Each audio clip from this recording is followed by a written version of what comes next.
Salam saudaraku yang dikasihi oleh Tuhan.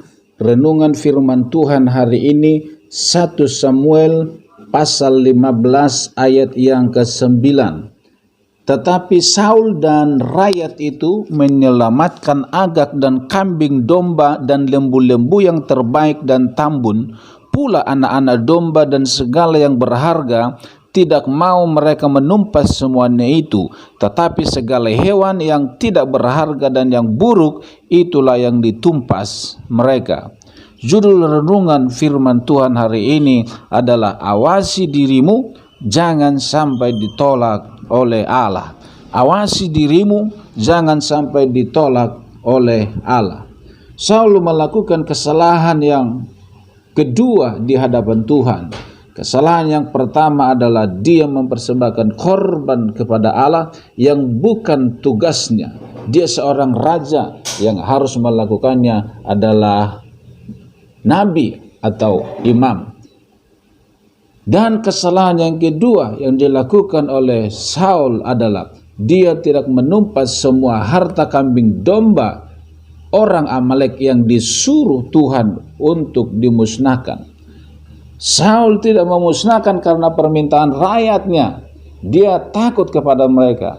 Semua kambing domba itu dibawa pulang dan rencananya akan dipersembahkan sebagai korban persembahan kepada Tuhan. Lalu Samuel diberitahu oleh Tuhan bahwa Saul telah melanggar perintah Tuhan. Samuel menemui Saul dengan marah dan memberitahukan firman Tuhan itu. Alasan Saul melakukannya adalah karena takut terhadap rakyatnya serta untuk korban persembahan kepada Tuhan.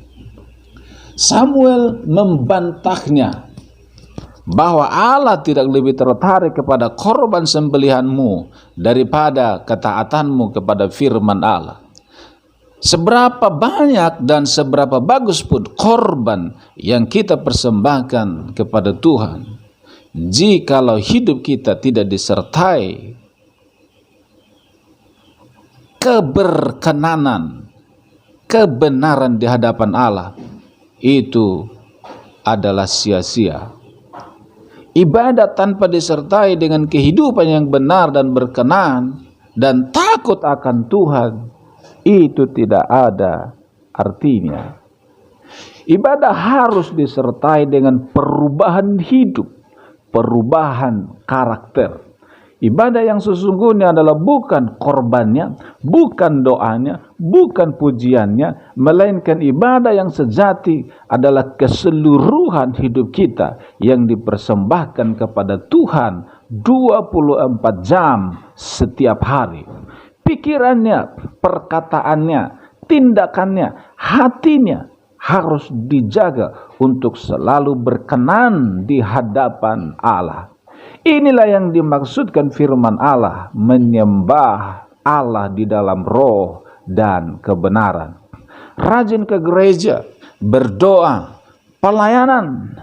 Jika masih hidup terus di dalam dosa, tanpa diikuti oleh pertobatan, maka semua itu adalah hal yang sia-sia.